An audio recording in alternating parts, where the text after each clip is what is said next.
Section 10 Hindu marriage act judicial separation.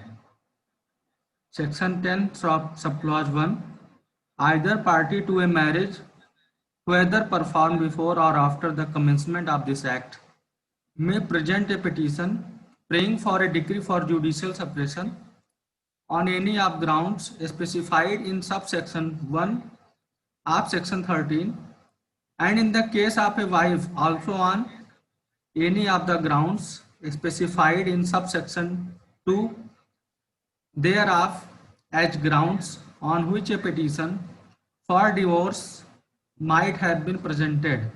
Subclause 2. Where a decree for judicial separation has been passed, it shall no longer be obligatory for the petitioner to cohabit with the respondent, but the count may, on the application by petition or either party, and on being satisfied of the truth of the statements made in such petition, revoke the decree if it considers it just and reasonable to do so.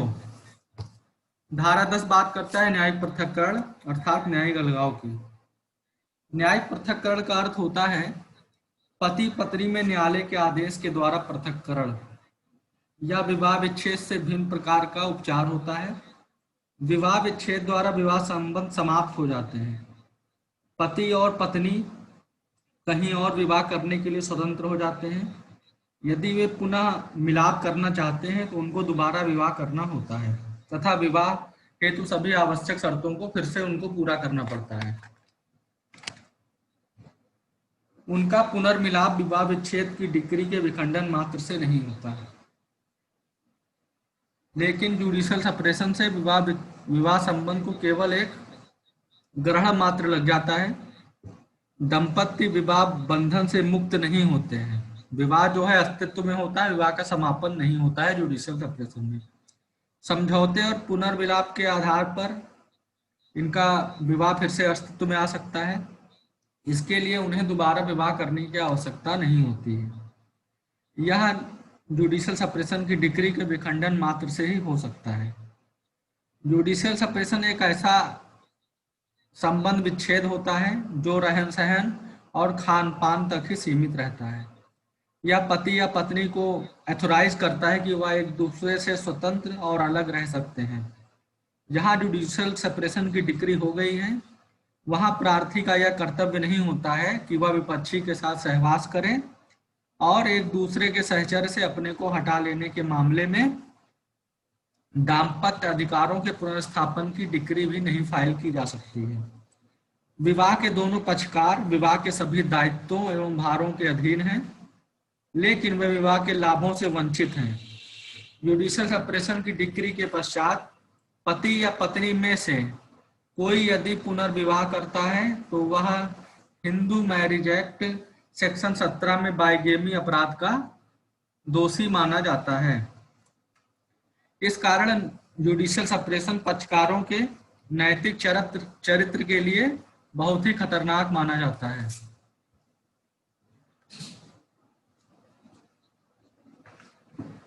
Section 10 में न्यायिक पृथक्करण का अनुतोष कुछ निश्चित परिस्थितियों में प्रदान किया गया है।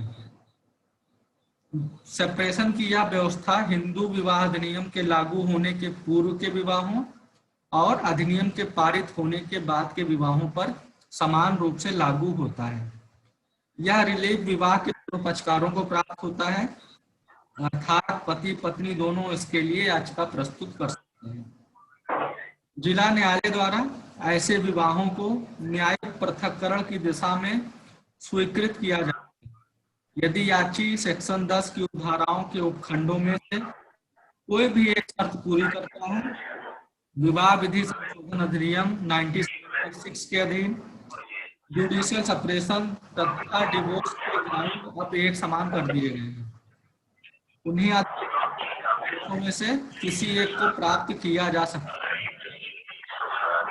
संशोधन अधिनियम 1976 में न्यायिक पृथक्करण के आधार और अधिक संख्या में हो गए हैं। अब न्यायिक पृथक्करण के आधार निम्नलिखित हैं। अब हम ग्राउंड्स डील करेंगे। ग्राउंड्स किस किस ग्राउंड्स पे जुडिशियल सेपरेशन या डिवोर्स मिल सकता है। अब जो है जुडिशियल सेपरेशन और डिवोर्स के ग्राउंड सेम है। जिस ग्राउंड्स पे डिवोर्स मिल सकता है वही ग्राउंड जो है जुडिशियल सेपरेशन का भी है। यानी जिस ग्राउंड्स पे हम डिवोर्स के लिए जा सकते थे उन्हीं ग्राउंड्स पे हम जुडिशियल सेपरेशन के लिए जाएंगे।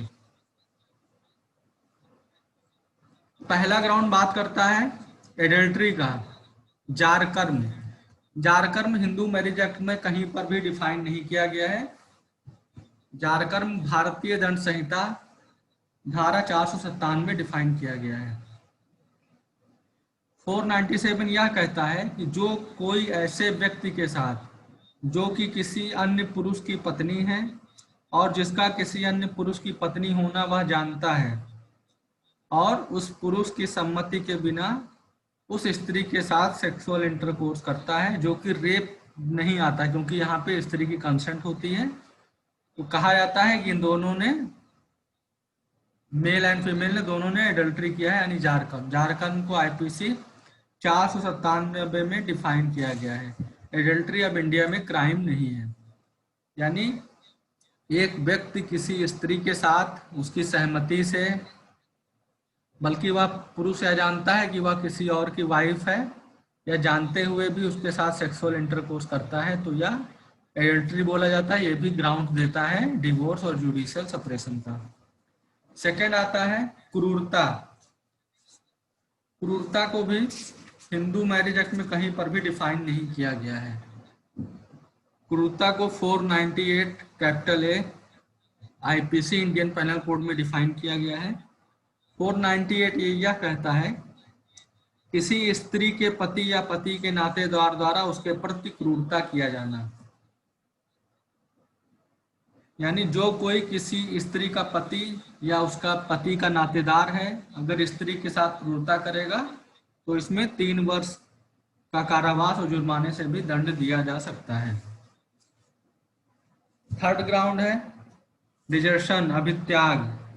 जब याची का दूसरे पक्ष ने 2 वर्ष पूर्व तक लगातार अभित्याग किया हो, यह समय याचिका के दायर करने की तिथि से 2 वर्ष पूर्व तक माना जाएगा। नेक्स्ट, कोढ़। जब दूसरा पक्ष याचिका दायर करने के 1 वर्ष पहले घोर कोढ़ से पीड़ित रहा हो। नेक्स्ट, रजित जन्य रोग। जब दूसरा पक्ष याचिका दायर करने के समय के पूर्व से ऐसे रजितजन्य रोग से पीड़ित रहा हो जो संपर्क में दूसरों को भी हो सकता है। अगला, मानसिक विकृतता। जब प्रत्युत्तरदाता उपचार से ठीक न होने योग्य यानी असाध्य मस्तिष्क विकृतता से पीड़ित हो अथवा इस प्रकार की मानसिक अवस्था से लगातार अथवा बार बार पीड़ित रहा है और इस सीमा तक पीड़ित रहा है कि याची प्रत्युत्तरदाता के साथ उपयुक्त ढंग से नहीं रह सकता है। अगला आता है धर्म परिवर्तन। यदि कोई एक पक्षकार हिंदू धर्म का त्याग देता है, हिंदू धर्म को त्याग करके किसी अन्य धर्म को ग्रहण कर लेता है, तो दूसरे पक्षकार को 13 में ग्राउंड मिल जाता है कि वो डिवोर्स की डिक्री फाइल कर सकता है। यहाँ पे ये चीज समझने की आवश्यकता है कि जो जिस आधार पे हम डिवोर्स के लिए जा सकते थे वही सेम ग्राउंड पे हम जुडिशियल सेपरेशन के लिए भी जा सकते हैं। दोनों के ग्राउंड सेम है। यानी कोई व्यक्ति जो धर्म परिवर्तन द्वारा हिंदू नहीं रह गया है तो याची इस आधार पर न्यायिक पृथक्करण की डिग्री प्राप्त कर सकता है। नेक्स्ट, संसार परित्याग।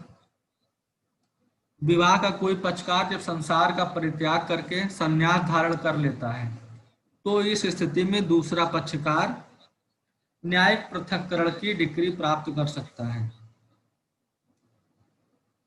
Missing for 7 years, section 108 Indian evidence act 1872। इसको परिकल्पित मृत्यु भी बोलते हैं। यदि विवाह के किसी पक्षकार के बारे में 7 वर्ष या इससे अधिक समय से उसको ना तो देखा गया है ना उस व्यक्ति के बारे में सुना गया है, तो यह माना जाता है कि अगर वह व्यक्ति जीवित होता तो उसके बारे में सुना गया होता या उसको देखा गया होता।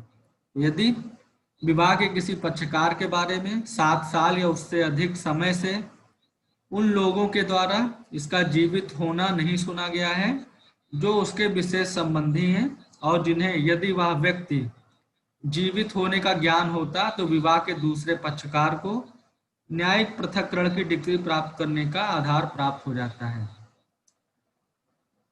लेकिन बिना डिग्री प्राप्त किए हुए अगर कोई पक्षकार विवाह कर लेता है तो वो द्विविवाह का दंडी हो जाएगा। यानी 7 वर्ष से या उससे अधिक किसी पक्षकार के बारे में नहीं सुना गया है, ना उसको देखा गया है, तो इस स्थिति में भी दूसरे पक्षकार के द्वारा डिवोर्स लेना कंपलसरी है। बिना डिवोर्स के वो मैरिज नहीं कर सकता है, दूसरा मैरिज नहीं कर सकता है। अब आते हैं ग्राउंड्स फॉर वाइफ। पत्नी को किन आधारों पर विशेष ग्राउंड्स के अधिकार दिए गए हैं? नंबर 1, पति द्वारा द्विविवाह। पत्नी विवाह विच्छेद के लिए तलाक की याचिका इस आधार पर भी प्रस्तुत कर सकती है कि पति ने जो है उसके जीवित होते हुए भी दूसरा विवाह कर लिया है। तो द्विविवाह अधिनियम की धारा 17, हिंदू मैरिज एक्ट की धारा 17 में बताया गया है कि जो कोई अपने पति पत्नी के जीवित होते हुए भी उनके जीवन काल में कोई दूसरा विवाह करता है तो वह उसको द्विविवाह के लिए दंडित किया जाएगा। उसको दंड कहाँ दिया जाएगा? भारतीय दंड संहिता की धारा 494 और 495 के अधीन। तो पत्नी को राइट मिलता है, अगर उसका पति ने द्विविवाह कर लिया है तो स्पेशल ग्राउंड मिल रहा है वाइफ को कि वो चाहे तो इस बेस पे डिवोर्स ले सकती है। ठीक। पत्नी विवाह विच्छेद के लिए तलाक की याचिका इस आधार पर प्रस्तुत कर सकती है कि उसके पति ने द्विविवाह कर लिया है अथवा विवाह के पूर्व पति द्वारा विवाह की गई कोई पत्नी विवाह के समय जीवित थी। यानी जब उनका विवाह हुआ तो उससे पहले पति की कोई पत्नी जीवित थी। यह आधार तभी लागू होता है जब दूसरी पत्नी याचिका प्रस्तुत करने के समय जीवित हो। सेकंड, पति द्वारा बलात्कार, गुदा मैथुन अथवा पशुगमन का दोषी होना। यदि पति बलात्कार, गुदा मैथुन अथवा पशुगमन के अपराध का दोषी है तो इन आधारों पर भी पत्नी तलाक की डिक्री प्राप्त कर सकती है। यानी हस्बैंड जो है वो बलात्कार, गुदा मैथुन या पशुगमन का अगर दोषी रहा है तो पत्नी को यह आधार भी प्रदान मिलता है कि वह चाहे तो इन आधार पर डिवोर्स या जुडिशियल सेपरेशन के लिए जा सकती है। Third, maintenance decree to wife. जहां हिंदू दत्तक ग्रहण तथा भरण पोषण अधिनियम 1956 की धारा 18 के अधीन या सीआरपीसी की धारा 125 की कार्यवाहियों के अंतर्गत पति के अगेंस्ट पत्नी के पक्ष में भरण पोषण के लिए डिक्री अथवा आदेश पास कर दिया गया है और इस प्रकार की डिक्री या आदेश पास हो जाने के बाद विवाह के पक्षकारों में सहवास 1 वर्ष अथवा अधिक वर्षों से नहीं हुआ है तो भी पत्नी को ग्राउंड मिलता है कि वो डिवोर्स या जुडिशियल सेपरेशन के लिए जा सकती है।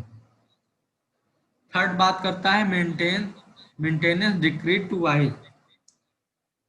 हिंदू दत्तक ग्रहण अथवा भरण पोषण अधिनियम 1956 का सेक्शन 18 या सीआरपीसी का सेक्शन 125 के अंतर्गत अगर पति के अगेंस्ट में और पत्नी के फेवर में अगर डिक्री पास हो गई है और इस प्रकार की डिक्री या आदेश पास हो जाने के बाद विवाह के पक्षकारों में सहवास 1 वर्ष और अधिक वर्षों तक नहीं हुआ है तो ऐसी स्थिति में वाइफ को ग्राउंड मिल जाता है कि वो डिवोर्स के लिए जा सकती है।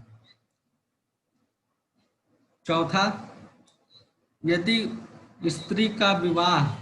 पत्नी का विवाह 15 वर्ष की आयु पूरा होने के पूर्व संपन्न हो गया था और उसने 15 वर्ष की आयु प्राप्त करने के बाद लेकिन 18 वर्ष की आयु पूरी करने से पूर्व विवाह को निराकृत कर दिया है।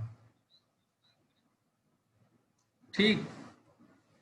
चौथा ग्राउंड यह कहता है यदि पत्नी का विवाह 15 वर्ष की आयु पूरा करने से पहले हुआ था और उसने 15 वर्ष की आयु पूरी कर ली है लेकिन 18 वर्ष की आयु पूरी करने से पहले विवाह को अगर निराकृत कर देती है तो भी एक ग्राउंड मिल जाता है वाइफ को।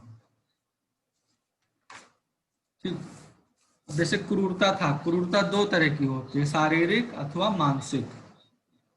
ठीक। शारीरिक क्रूरता क्या होती है?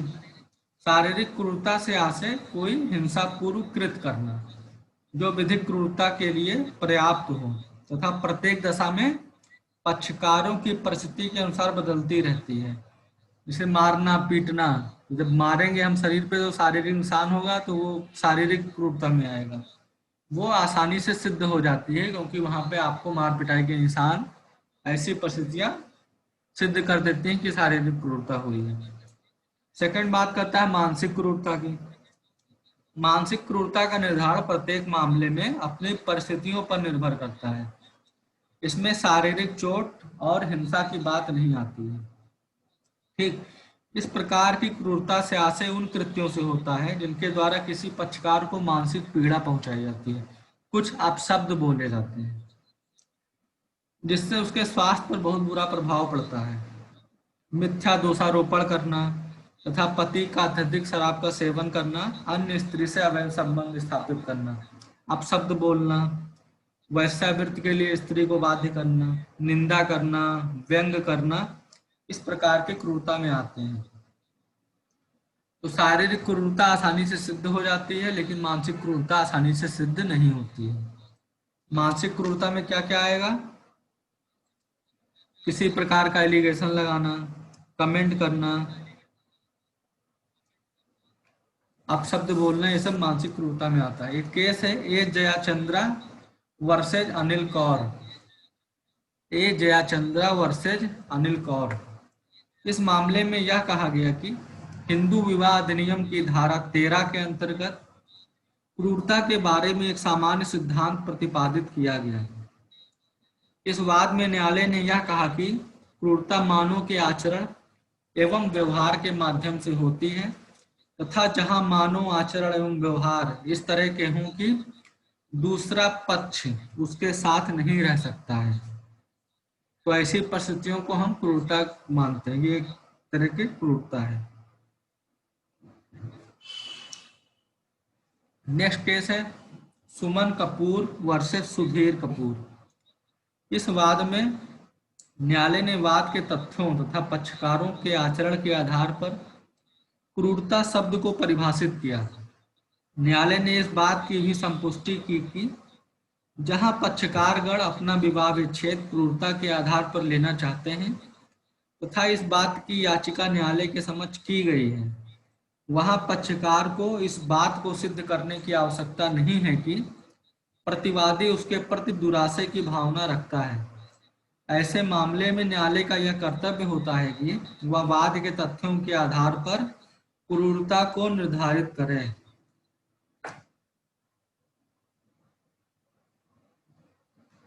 ये था हमारा सेक्शन 10 जुडिशियल सेपरेशन। एक बार फिर इसको हम देख लेते हैं। जुडिशियल सेपरेशन किन किन ग्राउंड पे मिलेगा? नंबर 1 बात करता है जारता जारकर्म। जारकर्म हिंदू मैरिज एक्ट में कहीं पर भी डिफाइन नहीं किया गया है। जारकर्म को धारा 497 भारतीय दंड संहिता में परिभाषित किया गया है। जारकर्म क्या होता है? किसी पुरुष द्वारा किसी स्त्री की सहमति से, बल्कि वह पुरुष जानता है कि वह स्त्री किसी अन्य की पत्नी है या जानते हुए भी उस स्त्री की सहमति से उसके साथ सेक्सुअल इंटरकोर्स करता है, तो वह एडल्ट्री होता है। एडल्ट्री अब इंडिया में क्राइम नहीं है। एडल्ट्री और रेप में ये डिफरेंस है कि रेप में जो है इच्छा के विरुद्ध सेक्सुअल इंटरकोर्स किया जाता है, लेकिन एडल्ट्री में स्त्री की इच्छा से सेक्सुअल इंटरकोर्स होता है। दूसरा क्रूरता। क्रूरता को भी हिंदू मैरिज एक्ट में डिफाइन नहीं किया गया है। क्रूरता को भारतीय दंड संहिता 498 में डिफाइन किया गया है। थर्ड अभित्याग। चौथा धर्म परिवर्तन, यानी हिंदू विवाह का कोई पक्षकार जो हिंदू धर्म को त्याग देता है, अर्थात वो हिंदू नहीं रह जाता है, तो दूसरे पक्ष को यह ग्राउंड मिलता है कि वो चाहे तो डिवोर्स या जुडिशियल सेपरेशन के लिए जिला न्यायालय में अर्जी दायर कर सकता है। अगला विकृत चित्ता। नेक्स्ट कुष्ठ रोग। नेक्स्ट रजित जन्य रोग। नेक्स्ट संसार त्याग। हिंदू विवाह का कोई पक्षकार संसार का त्याग कर देता है, अर्थात वह संन्यास को धारण कर लेता है, तो जो व्यथित पक्षकार है वो जिला न्यायालय में अर्जी के माध्यम से इस आधार को उठाते हुए डिवोर्स या जुडिशियल सेपरेशन की डिक्री के लिए आवेदन कर सकता है। नेक्स्ट, 7 वर्ष तक लापता, यानी कोई व्यक्ति जिसको ना तो 7 वर्ष से देखा गया है, ना तो 7 वर्ष या उससे अधिक से समय से उसके बारे में सुना गया है, तो यह धारणा रहती है कि कोई व्यक्ति अगर जीवित होता तो उसको देखा गया होता या उसको सुना गया होता। यहाँ तक कि उसके जो सगी संबंधी हैं, क्लोज रिलेशन में हैं, वो भी उसको ना तो 7 वर्ष से देखे हैं ना 7 वर्ष से सुने हैं। ये भी ग्राउंड देता है हस्बैंड वाइफ को कि चाहे तो इस बेस पे वो जुडिशियल सेपरेशन या डिवोर्स की डिक्री फाइल कर सकते हैं। बिना डिवोर्स की डिक्री लिए दूसरा विवाह नहीं किया सकता है। अगर कोई बिना डिवोर्स की डिक्री लिए दूसरा विवाह कर लेता है तो वह बाइगेमी का अपराधी होगा। धारा 17 यह कहता है कि जो कोई पति पत्नी के जीवन काल में दूसरा विवाह करता है वह द्विविवाह का दंड का अधिकारी होता है और उसको भारतीय दंड संहिता की धारा 494 और 495 में दंडित किया जाता है। 494 में 7 साल या जुर्माने की सजा है और 495 में 10 साल या जुर्माने की सजा का प्रावधान है। पत्नी को 4 स्पेशल अधिकार दिए गए हैं, 4 स्पेशल ग्राउंड्स दिए गए हैं। Number 1, bigamy. यदि पति जो है द्विविवाह कर लेता है, पत्नी के जीवन काल पत्नी के जीवित होते हुए भी अगर वो किसी अन्य स्त्री से विवाह कर लेता है तो पत्नी को ग्राउंड मिल जाता है कि वो उसको एक स्पेशल ग्राउंड मिलेगा, जो चाहे तो हस्बैंड से डिवोर्स फाइल कर सकती है। नेक्स्ट, बलात्संग, गुदा मैथुन और पशुगमन। यदि पति बलात्कार, गुदा मैथुन अथवा पशुगमन के अपराधी का दोषी रहा है तो इस आधार पर भी पत्नी जो है डिवोर्स की डिक्री या जुडिशियल सेपरेशन की डिक्री के लिए आवेदन कर सकती है जिला न्यायालय में। थर्ड ग्राउंड ये बात करता है कि मेंटेनेंस डिक्री टू वाइफ, यानी हिंदू दत्तक ग्रहण तथा भरण पोषण अधिनियम 1956 की धारा 18 के अधीन या दंड प्रक्रिया संहिता सीआरपीसी की धारा 125 के अधीन अगर पति के अगेंस्ट में और पत्नी के फेवर में भरण पोषण की डिक्री या आदेश कोर्ट के द्वारा पारित कर दिया गया है और इस प्रकार के डिक्री या आदेश पास हो जाने के बाद विवाह के पक्षकारों में सहवास 1 वर्ष अथवा अधिक वर्षों से नहीं हुआ है तो भी वाइफ को यहाँ पे एक विशेष आधार प्रदान किया जाता है कि वो चाहे तो डिवोर्स या जुडिशियल सेपरेशन के लिए जा सकती है। चौथा ग्राउंड है पति द्वारा विवाह का निराकरण। यदि पत्नी का विवाह 15 वर्ष की आयु पूरा होने के पहले संपन्न हो गया था और उसने अब 15 वर्ष का आयु पूरा कर लिया है, लेकिन 18 वर्ष की आयु पूरा करने से पहले अगर वो विवाह का निराकरण कर देती है तो भी वो डिवोर्स के लिए जा सकती है। तो जुडिशियल सेपरेशन क्या होता है? यह ऐसा सेपरेशन है हिंदू विवाह अधिनियम के लागू होने के पूर्व के विवाहों और अधिनियम के पारित होने के बाद के विवाहों पर सामान्य रूप से लागू होती है।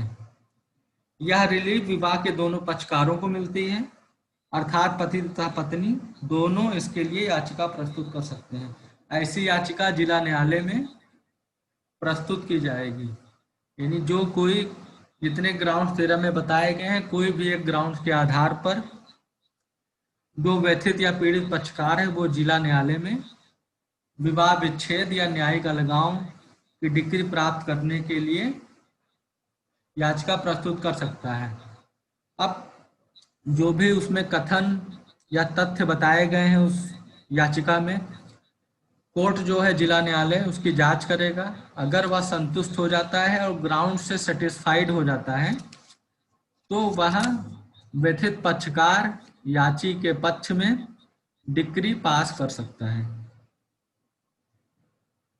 अब हम एक बात 13A पढ़ते हैं। 13 का ये 13A बात ये करता है alternate relief in divorce proceedings. ठीक, in any proceeding under this act on a petition for dissolution of marriage by a decree of divorce, except in so far as the petition is founded on the grounds mentioned in clause 2, 6 and 7 of sub clause 1 of section 13, the court may, if it considers it just so to do, having regard to the situations of the case, pass instant A decree for judicial separation.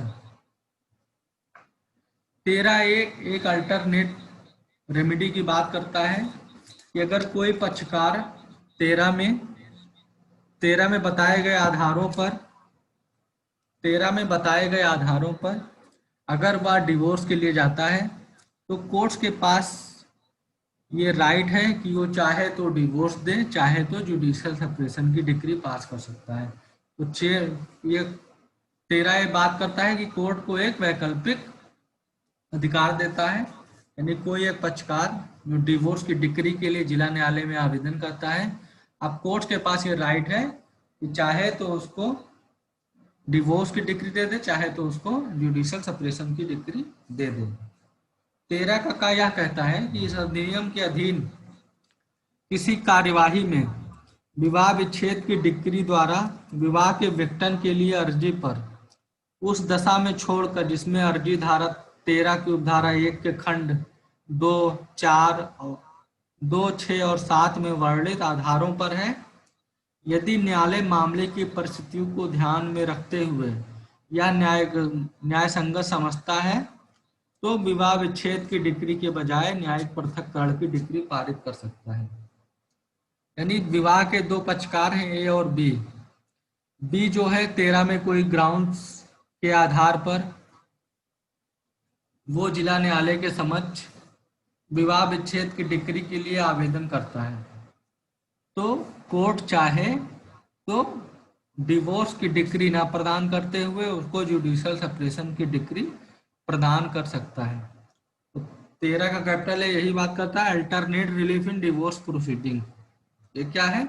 Divorce proceeding में एक अनुकल्पिक relief प्रदान करता है। Court को ऐसा right है कि वो 13 में, लेकिन अगर अर्जी गई है 13 के सेकंड, 13 के 6 और 13 के 7 अंतर्गत, तो उन आधारों पर छोड़कर बाकी किसी आधार पर गई है तो कोर्ट डिवोर्स ना देकर जुडिशियल सेपरेशन की डिक्री पास कर सकता है। तो ये था सेक्शन 10, बात करता था जुडिशियल सेपरेशन का। जुडिशियल सेपरेशन में विवाह का समापन नहीं होता है, विवाह अस्तित्व में होता है। यहाँ पे समझौता और मेल मिलाप की संभावना होती है, लेकिन डिवोर्स में अगर डिवोर्स की डिक्री मिल गई है तो क्या है, विवाह का समापन हो जाता है। अब अगर उन दोनों पक्षकारों को फिर से आपस में विवाह करना है तो फिर से उसी रीति रिवाज और नियम के अनुसार वो विवाह करेंगे। लेकिन जुडिशियल सेपरेशन में क्या होता है, अगर मेल मिलाप, जुडिशियल सेपरेशन की डिक्री मिल गई है, मेल मिलाप हो गया है, पुनर्मिलन हो गया है, तो जुडिशियल सेपरेशन की डिक्री जो है वो रिवोक हो जाती है और फिर से जो मैरिज है वो अस्तित्व में आ जाती है। कोई अगर क्वेश्चन हो, कहीं कुछ समझ में ना आया हो तो आप पूछ सकते हैं।